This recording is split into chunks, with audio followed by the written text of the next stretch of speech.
Piauí visto de riba de hoje está recheado de aventura e de mistério. Nesta última etapa da nossa viagem, nosso destino é o norte do Piauí. As pedras vão ser destaque nessa edição.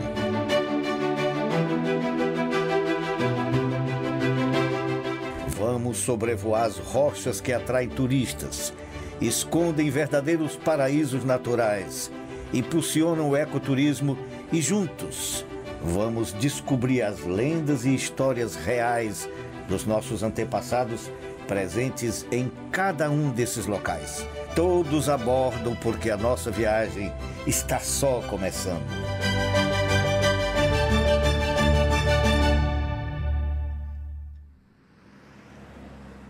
Nosso primeiro ponto de parada é Castelo do Piauí. As boas-vindas são dadas por um portal feito com a pedra de castelo, o quartzito, mineral encontrado nessa região e bastante explorado economicamente. Vizinhos dos municípios de Juazeiro do Piauí, São Miguel do Tapuio e São João da Serra, a cidade está localizada a 190 quilômetros da capital Teresina. Castelo do Piauí foi uma das primeiras povoações a ser elevada à condição de vila no estado, fato que ocorreu em 1762. Mas você sabia que muito antes disso, há pelo menos 6.000 anos, o homem primitivo já habitava nessa região? A prova disso são as marcas deixadas em vários lugares. O município possui inúmeros sítios arqueológicos cheios de inscrições rupestres de diversas tradições. A natureza foi bastante generosa neste pedaço do Piauí, situado em uma região de vegetação mista, com predominância de caatinga.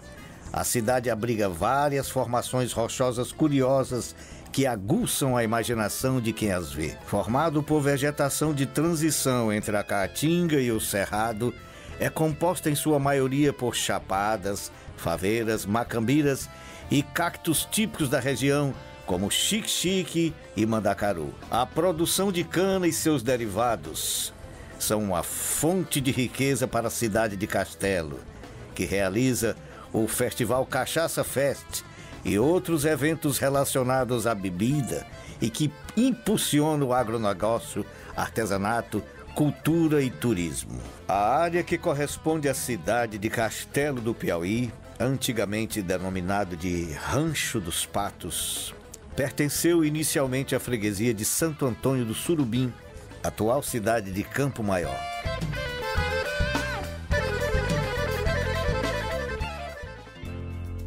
Navegar pelo rio Puti no Canyon é ser acompanhado por paredões de pedras com aproximadamente 60 metros de altura, que formam enormes fendas geológicas abertas pela natureza e o rio.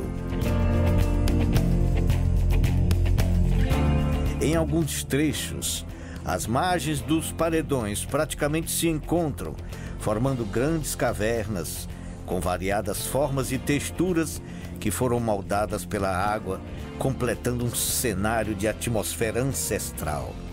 Há trechos com um grande acervo de arte rupestre, de importância histórica e de grande interesse de pesquisadores. São rochas com marcas pré-históricas com muitas gravuras rupestres que foram talhadas em baixo relevo, com a grande maioria representando figuras geométricas, marcas históricas ainda pouco estudadas. Além de todas as formações rochosas e também dessa relíquia histórica e misteriosa, o cânion conta com a natureza selvagem, quase intocada pela ação humana.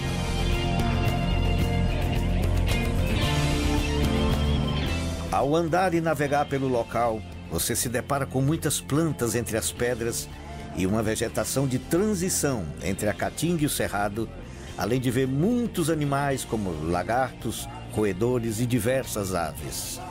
Em alguns trechos, também é possível encontrar algumas quedas d'água, onde é permitido tomar um banho e se refrescar do forte calor na região.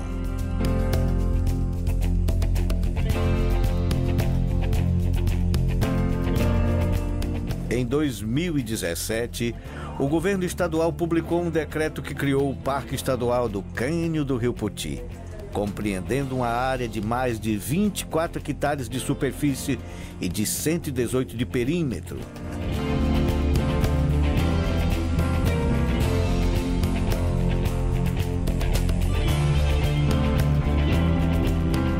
O parque é uma unidade de preservação ambiental que, além do cânion, protege cerca de 1.400 espécies de animais que o espaço abriga e áreas com vegetação de caatinga e de arte rupestre.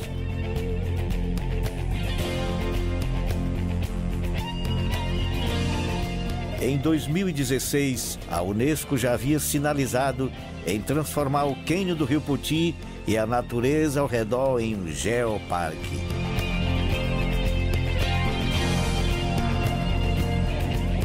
Além do ecoturismo, desfrutando de tamanha magia e beleza e desbravando cada caminho, você também terá no cânion um lugar ideal para boas aventuras. Para quem quiser praticar canoagem, o trecho conhecido como Poço do Canelão é o ponto propício para isso. Entre outros trechos, também é possível dar bons mergulhos nas águas desse leito do Rio Poti. Por isso, prepare a roupa de banho para um mergulho inesquecível. Além disso, você pode navegar por 8 quilômetros do rio por meio de uma embarcação própria.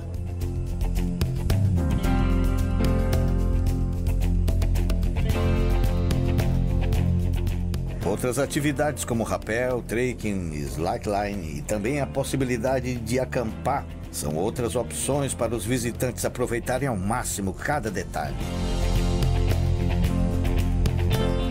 A entrada específica para o cânion se dá por uma fazenda que também acaba por ser o ponto de apoio para os turistas. No local, é possível fazer refeições e até se hospedar. No entanto, tudo é feito com agendamento prévio. Para os visitantes do cânion, também há a possibilidade de se hospedar em hotéis e pousadas em Castelo do Piauí. Como a época de chuvas no Piauí deixa o acesso ao cânion um pouco mais difícil, o melhor período para visitar a região é depois das chuvas, mais precisamente entre os meses de julho e dezembro. Mas se você tem um espírito aventureiro, todo dia é dia de ir ao cânion do Rio Poti.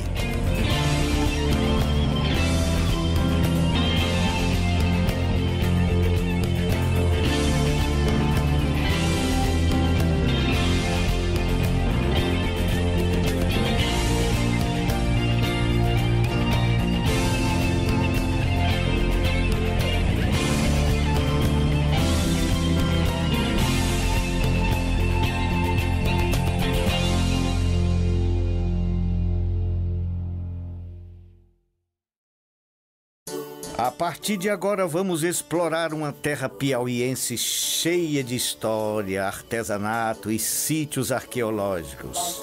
Chegamos em Pedro II, a Suíça piauiense.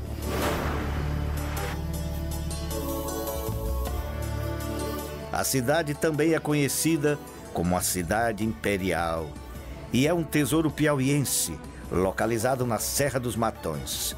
Essas terras têm uma variada gama de opções para turistas e visitantes. Por seus 600 metros acima do nível do mar, possui temperaturas amenas durante o ano todo. E isso no Piauí é um verdadeiro e raro privilégio. As cachoeiras, formações rochosas e trilhas são cenários perfeitos para esportes radicais ou para quem só quer passear e desfrutar a natureza. Na parte urbana, o casario em estilo português revela o ar interiorano e toda a história por trás da colonização. Mas o elemento indígena também está presente. Os mais de 200 sítios arqueológicos são prova viva da presença das comunidades que habitaram essas terras desde milhares de anos atrás. No subsolo está a opala, gema valiosa que no mundo só é encontrada nesta região do Piauí e na Austrália. O artesanato em fios de algodão É um traço cultural marcante com sua tapeçaria e redes de qualidade conhecida nacionalmente, as famosas redes de Pedro II. Segundo a história oral, tudo começou com as 3 irmãs, Severa, Honorina e Mariana, que introduziram os teares de grade na localidade e depois disseminaram as técnicas de confecção de redes, o produto mais conhecido. Hoje em dia são produzidos também colchas, bolsas, jogos americanos, entre outros objetos.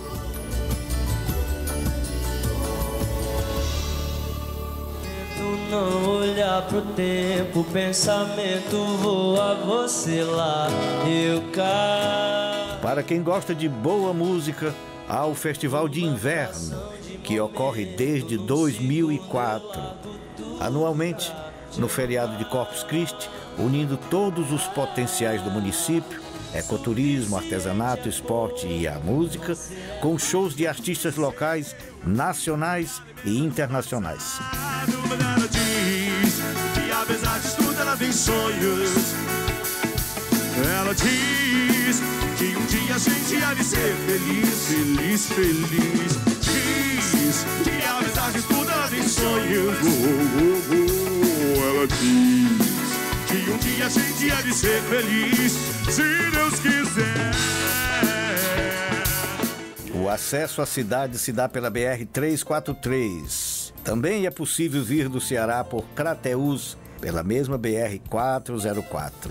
Também é possível fazer um roteiro que contempla toda a cadeia produtiva da Opala, desde as suas minas, a mais conhecida delas é a do Boi Morto, uma das maiores do mundo em céu aberto, até as oficinas de lapidação e ourivesaria. Pedro II possui mais de 200 painéis de sítios arqueológicos catalogados, sendo que 4 deles possuem estrutura para receber turistas: Serra do Quinto, Buriti Grande dos Aquiles, Torre 1 e Torre 2. A cidade de Pedro II foi fundada e emancipada por portugueses em 1854, no século XIX. Em 11 de agosto do mesmo ano, o povoado dos Matões foi elevado à categoria de vila, com a denominação de Pedro II, em homenagem ao segundo imperador do Brasil. Com a proclamação da República, a vila voltou a ter o nome de Matões, mas em seguida foi restabelecida a denominação de Pedro II. Antes disso, a cidade chamou-se Itamarati. Você sabia que Pedro II já foi também chamada de Piquezeiro? É uma curiosidade histórica. Outra também é que o povoado da região de Pedro II sofreu um ataque em 1839 do grupo Freixeira, pertencente ao movimento Balaio, do município de Parnaíba. Eram 218 homens que causaram grande depredação e mortes, vencidos pelo major Joaquim Ribeiro, que comandava a Força Leal Monarquista no local chamado Bebedouro. Os vencidos foram conduzidos à prisão em Piracuruca. Tornou-se épica, na história oral, os relatos do famoso Fogo do Bebedouro.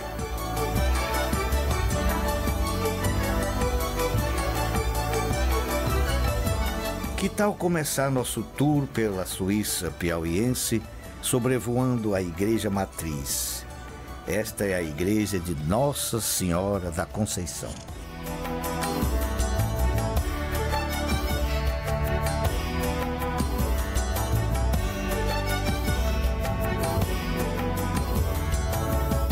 Entre 1839 e 1840, foi construída nesse local uma capela por João Alves Pereira e seus irmãos portugueses que fundaram a cidade e trouxeram a primeira imagem da Santa Padroeira. A velha capela foi demolida e reconstruída entre 1949 e 1951 pelo padre Áureo José. Em 1978, foi transformada em igreja pelo padre José Gomes e reformada anos depois pelo padre Gondim e Castro. A torre atual e a cúpula, projeto do engenheiro Benício Filho, foram construídas pelo padre Mário Menezes. O revestimento e a linda coleção de pintura no altar-mor foram criadas por João Batista, famoso e renomado artista de Pedro II, e aconteceu na gestão do padre alemão Lothar Weber. A reforma da Capela do Santíssimo Sacramento, com lindos vitrais e pinturas, aconteceu na gestão do padre Ronaldo. Mais do que um símbolo de fé, de longe e do alto, é possível perceber a beleza e a importância histórica do templo religioso para toda a cidade.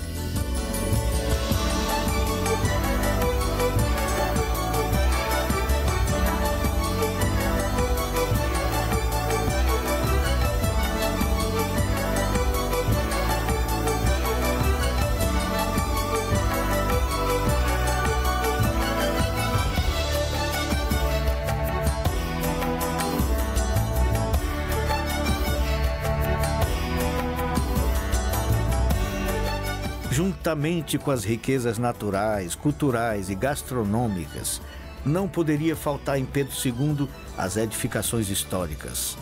Um dos seus cartões postais são os belos casarões coloniais no centro histórico da cidade. Muitos turistas se encantam com as construções que mantêm as características do século XIX. Por toda a cidade são vistos prédios coloridos que chamam a atenção pela arquitetura tradicional e pela importância histórica que eles representam.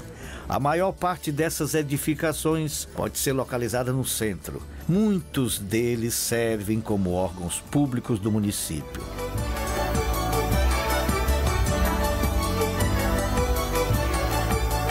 No ano de 2008, o Instituto do Patrimônio Histórico e Artístico Nacional, IFAM, criou um trabalho de proteção referente ao território nacional do conjunto histórico e paisagístico de Pedro II.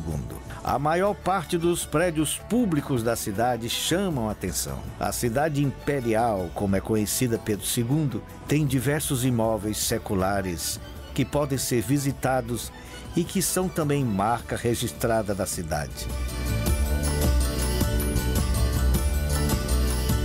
O centro do município tem imóveis seculares com inspiração portuguesa e também casarões que relembram o apogeu econômico da primeira metade do século XX.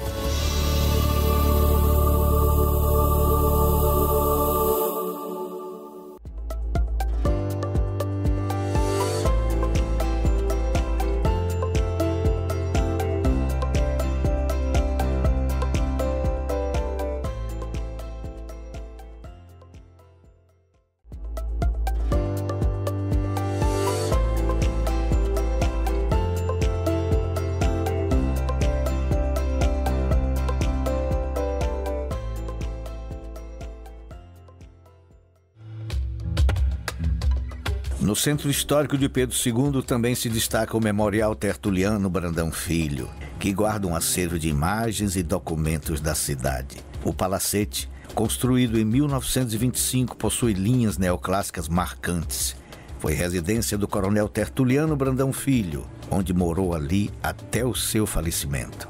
Em 1931, o coronel foi intendente municipal e por 2 vezes deputado estadual do Piauí. Após a sua morte, o casarão ficou para o seu filho Milton Brandão, que veio a ser prefeito durante o Estado Novo e por 7 vezes deputado federal.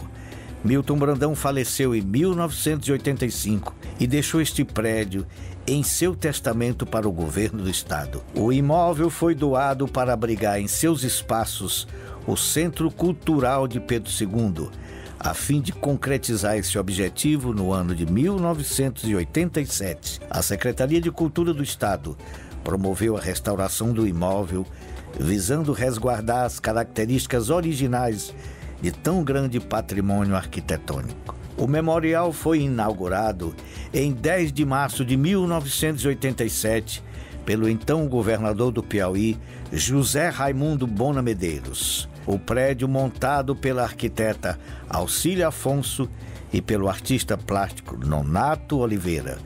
O acervo é composto por 800 peças, sala da família, sala em memória do deputado Tertuliano Brandão, biblioteca com 988 volumes, auditório com 50 lugares e lojas de artesanato.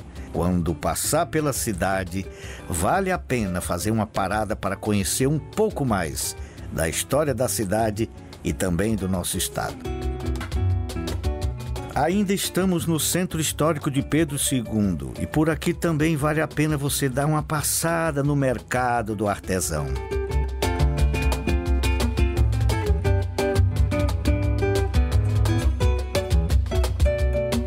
Pedro II é também marcadamente conhecida pelo seu artesanato. E como não poderia deixar de ser, tinha que ter um espaço que reunisse em um só lugar os belos resultados dessa tradição. E inaugurado como Mercado do Artesão, embora alguns denominem de Shopping do Artesão, o local é um conjunto comercial onde tem diversos boxes vendendo os mais variados tipos de produtos confeccionados por todo o talento dos artesãos do município. A variedade exposta no mercado engloba peças simples até algo mais sofisticado, o tradicional e também o contemporâneo, tudo com os mais variados valores para todos os bolsos. Dá para levar para casa produtos feitos à mão com técnicas rústicas, honrando a tradição e a memória dos antepassados, e também peças produzidas de maneiras mais modernas, mas sempre garantindo peças lindas, que é o que mais chama a atenção do turista. Todo estruturado e organizado, o espaço recebe visitantes das mais diversas partes do país.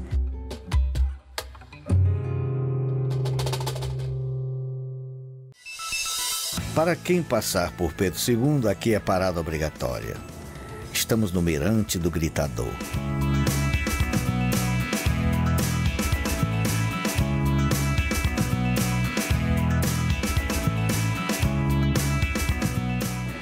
Um ponto de contemplação com 300 metros de altura e situado a uma altitude de 729 metros do nível médio do mar.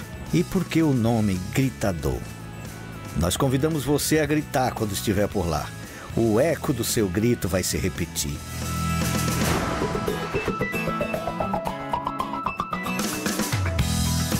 Há uma espécie de anteparo de ferro para que se chegue bem próximo do penhasco e contemple toda a beleza que se vê.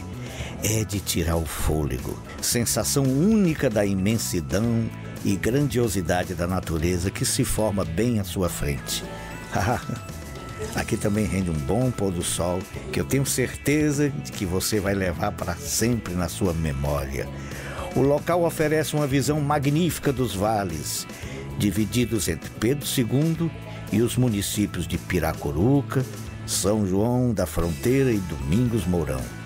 O acesso até ele se dá por meio de uma estrada pavimentada. O percurso dura cerca de 20 minutos de carro. Diz que ao tirar um chapéu em seu desfiladeiro, este mesmo voltará pela força do vento. Bom, verdade ou não, é preciso ser ousado para desafiar as leis da natureza e comprovar tal feito. Lembrando que se você se arriscar, pode ficar sem o seu chapéu. Você toparia esse desafio? O Mirante do Gritador fica a 14 quilômetros ao norte da sede do município e possui infraestrutura para a recepção de turistas em períodos de festivais e festas da cidade. Um dos mais famosos pontos turísticos de Pedro II, sem dúvida, o Mirante do Gritador. É o lugar que você não pode deixar de ir quando estiver na cidade serrana. Não esqueça, claro, de fazer um belo registro antes de deixar o local.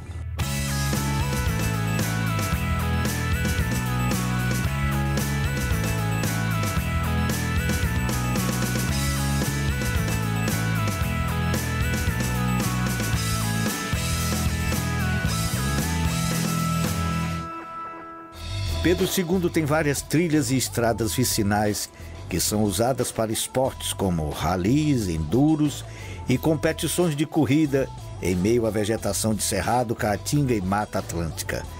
Há ainda diversas cachoeiras que, além do banho, são utilizadas para práticas como rapel.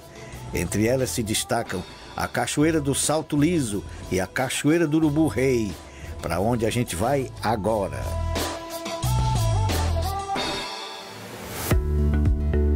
Esta é, sem dúvida, um dos grandes tesouros naturais da cidade de Pedro II. Tem rei no nome e, de fato, é muito majestosa. E aqui vai um aviso importante. Para conhecer este ponto turístico deslumbrante do nosso Piauí, tem que ter espírito aventureiro e gostar de trilhas, aventura e muita adrenalina.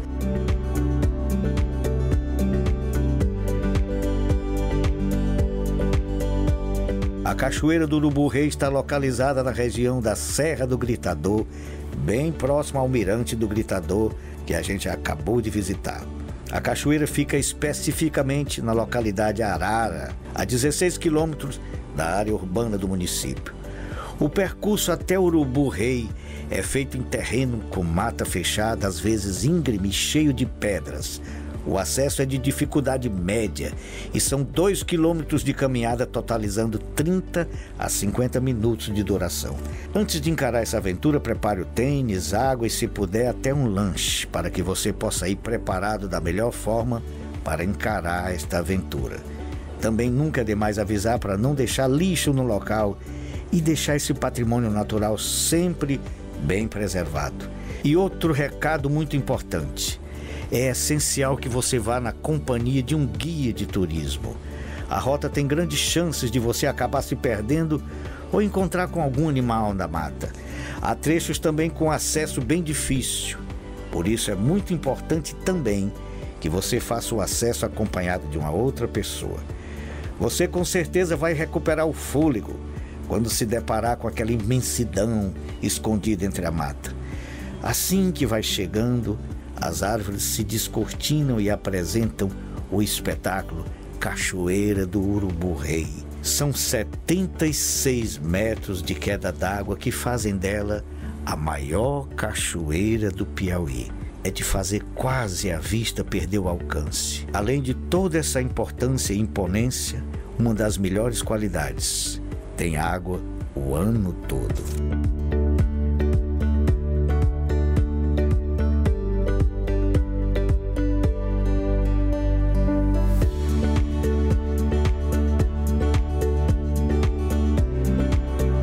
A pequena piscina natural que se forma é propícia para banho, sempre tomando o cuidado necessário. Tudo isso também divide a atenção com as rochas e a união de diversos ecossistemas ao redor. A Cachoeira do Urubu-Rei separa você do mundo exterior. Ela é bem no meio da mata e não tem nada de estrutura ao redor. Se der sorte, você ainda conseguirá ver um urubu-rei sobrevoando o gigantesco paredão que moldura a cachoeira.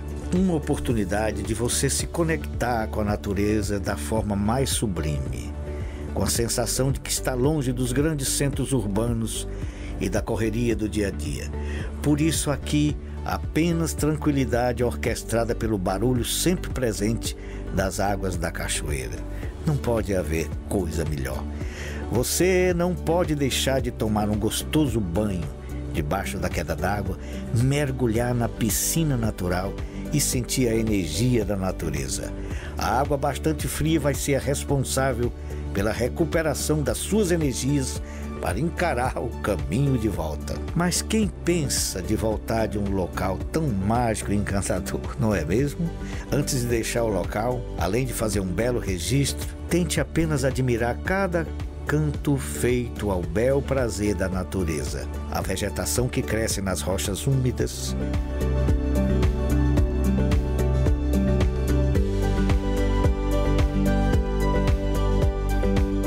as enormes pedras que formam uma espécie de arquibancada natural para você contemplar todo esse cenário, paisagem paradisíaca e inesquecível, escondida em Pedro II.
Agora a gente leva você para uma paisagem rochosa no sertão semiárido, cheia de surpresas e mistérios dignos de filmes de cinema. Nosso passeio agora é sobrevoando o Parque Nacional das 7 Cidades. O parque se destaca por suas cidades ilusórias, ricas em monumentos e semelhanças com a realidade.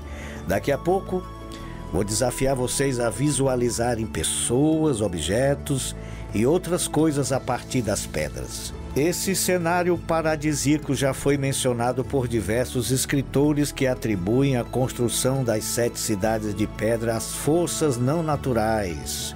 Filosofias como essas atraem historiadores, cientistas, geólogos, arqueólogos e até mesmo ufólogos do mundo inteiro.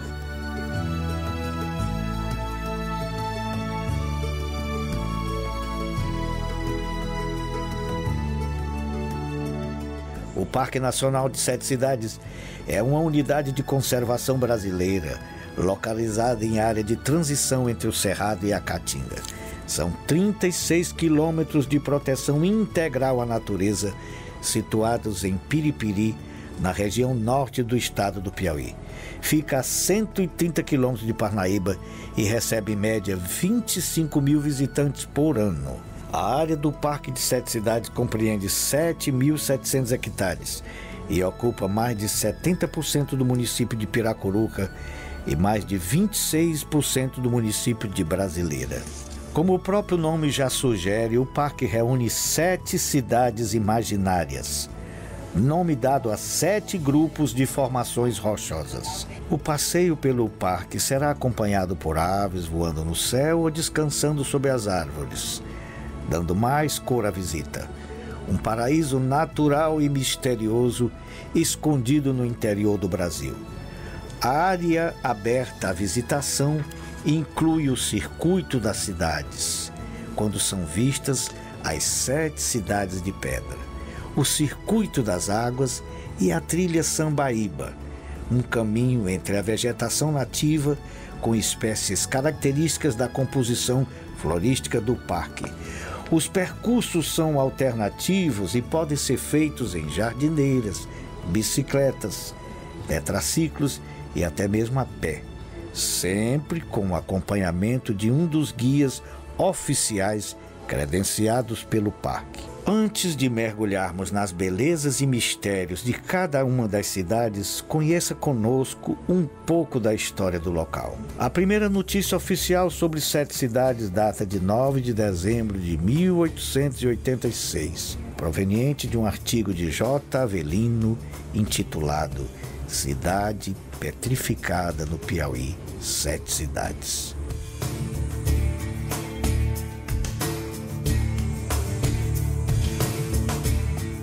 As formações espetaculares encontradas no parque foram interpretadas por visitantes e pesquisadores de diversas maneiras. Um filósofo e historiador austríaco considerou as ruínas como pertencentes ao Império Fenício. Outro escritor, em livro publicado, dá como certa a presença de vikings na região. Um escritor suíço, em seu livro Semeadura e Cosmo, considerou a possibilidade da presença de extraterrestres ao identificar nas pinturas rupestres figuras de astronautas, naves e estações espaciais. Eram os deuses astronautas? As interpretações, dentre tantas outras, não foram comprovadas cientificamente. Historiadores brasileiros consideram que a área teria sido habitada pelos índios da nação dos Tabajaras, das tribos dos Quiris e dos Genipapos. O território desses índios abrangia uma área que se limitava ao norte pela região costeira, a oeste pelo rio Parnaíba e ao sul pelo rio Puti, a leste pela Serra da Ibiapaba. O magnífico conjunto de monumentos geológicos foi trabalhado pela natureza ao longo de milhares de anos, através da erosão pluvial e eólica. As pinturas encontradas nas paredes rochosas com tinta avermelhada atestam a passagem do homem pré-histórico pela região. A natureza e o homem são os principais responsáveis pelas belezas naturais e culturais encontradas no parque.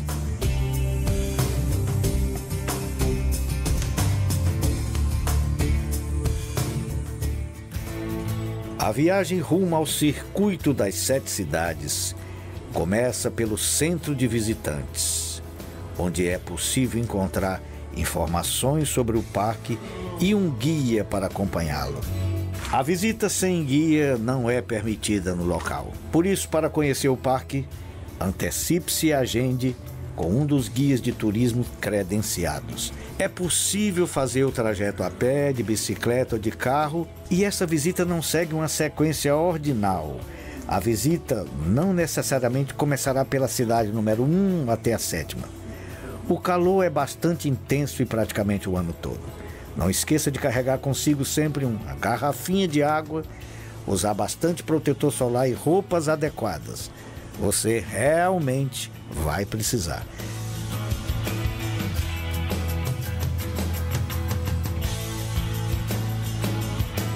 A visita começa pelo centro de visitantes. É preciso se identificar e assinar um termo em que, dentre outras coisas, o turista se compromete com a preservação do parque. O primeiro ponto de parada é a Pedra da Tartaruga, que pertence à 6ª cidade.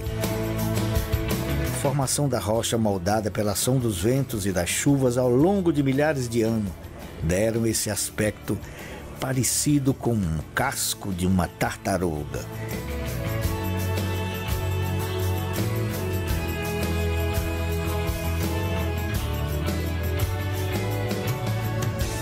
É também na 6ª cidade que estão as Pedras do Cachorro e também a Pedra do Elefante, com a tromba em destaque que lembra um elefante.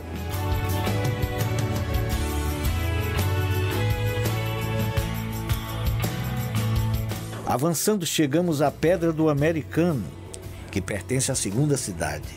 Aqui ganha destaque algumas pinturas rupestres marcadas nas pedras há milhões de anos. Esse é o local em que 4 americanos montaram barracas em 1951. Na rocha havia inscrições com setas que apontavam para baixo. Sob suas ordens, moradores cavaram a base da rocha, mas ignora-se o que os americanos encontraram, pois no local só foram localizados restos de carvão.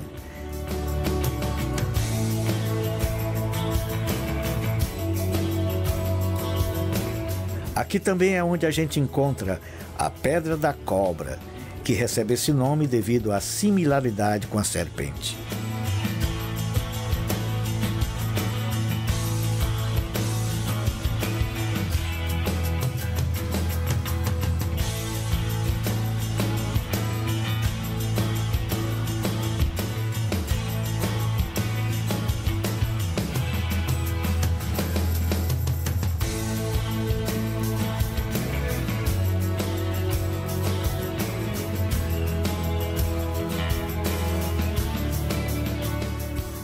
Chegamos agora ao mirante, que garante uma vista panorâmica do parque.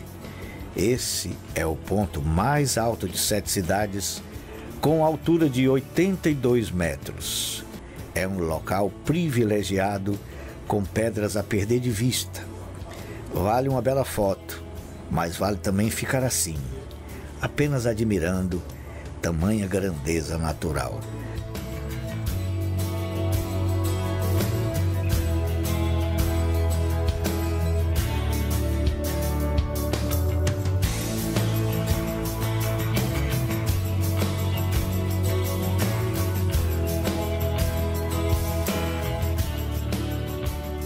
Uma das formações mais imponentes de todo o parque, esse é o Arco do Triunfo.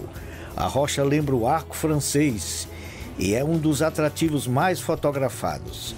Vale a pena perguntar ao guia as lendas e histórias sobrenaturais que envolvem o local.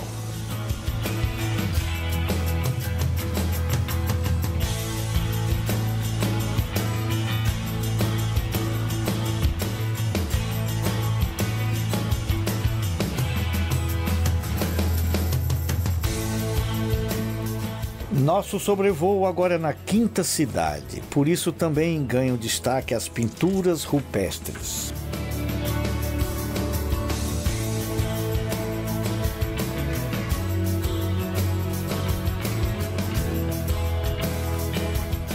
Aqui também somos convidados a praticar um exercício de imaginação com os possíveis formatos que as pedras ganham. Essa é a chamada Pedra do Rei. Você consegue entender por quê? Tente olhar novamente e perceber na pedra um rei com manto e coroa de costas. A quinta cidade também abriga a Pedra do Camelo, com apenas uma corcova. A pedra é parecida com um dromedário. Conseguiu ver essa?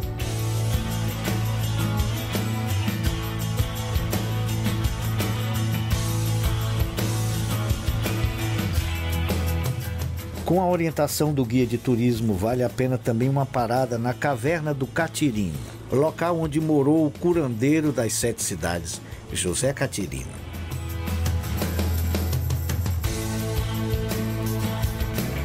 É possível entrar na caverna e perceber os rastros da habitação dele no local.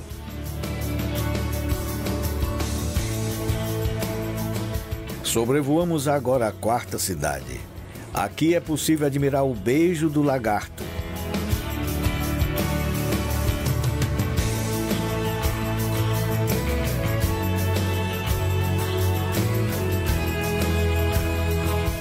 O mapa do Ceará.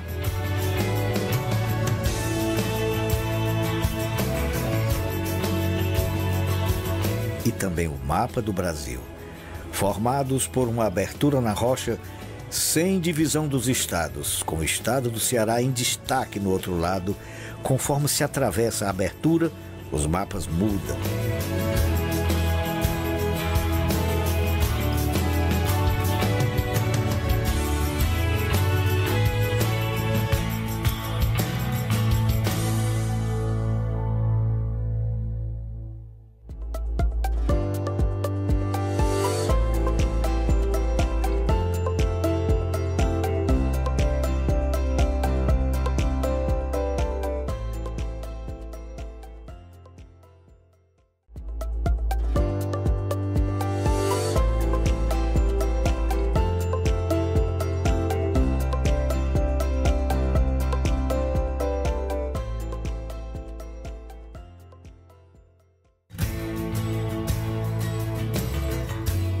Da quarta seguimos para a terceira cidade. Nessa primeira parada, sobrevoamos o mirante do Vale das Pedras.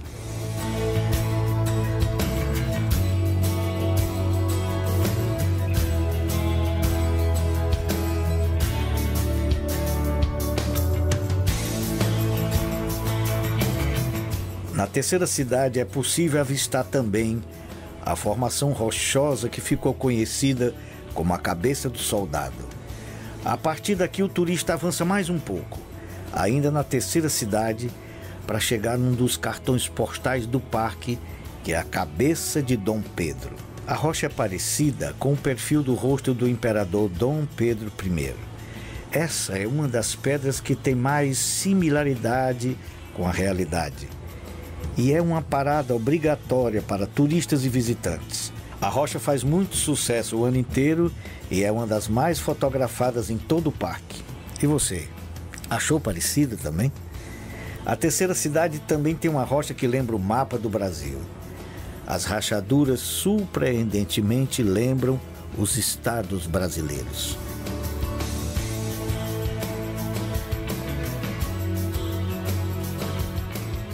Outro ponto símbolo do parque é a Pedra do Beijo. As duas rochas em formato de rostos, encostados um ao outro, formando um cenário belíssimo e ao mesmo tempo romântico. Ainda na terceira cidade, é possível avistar o Dedo de Deus, uma rocha fina em formato vertical que lembra um dedo apontando para o alto.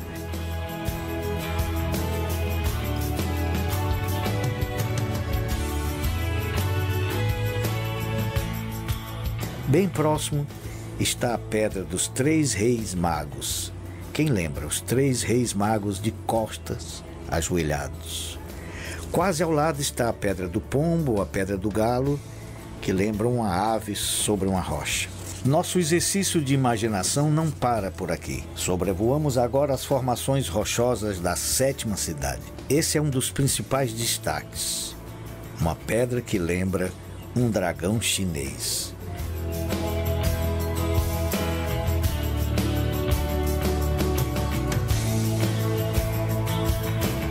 Embaixo dela está a Gruta do Pajé, local com valor histórico inestimável, principalmente por conter diversas inscrições rupestres.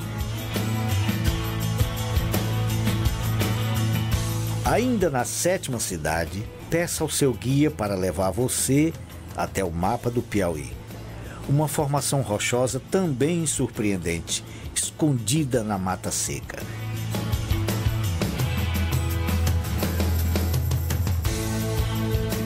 Poucos metros à frente está a Pedra do Pato ou a Pedra do Elefante.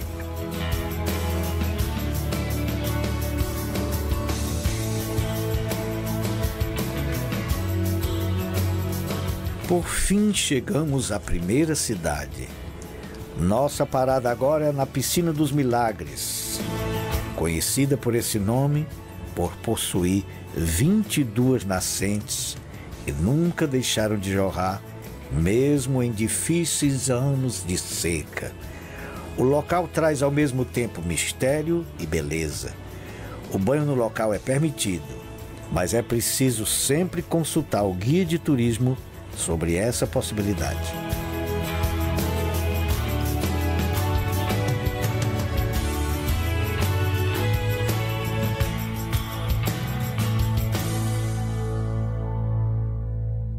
A poucos metros da Piscina dos Milagres está a Pedra dos Canhões.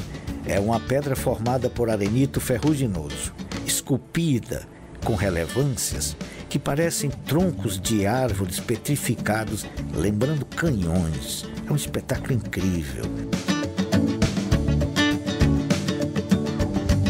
As cidades apresentam formações rochosas esculpidas pela flora, calor, sol e chuvas durante milhares e milhões de anos. Formam figuras humanas, animais, símbolos, atrativos únicos em cada uma. Belezas de um Piauí que se revela imponente e encantador.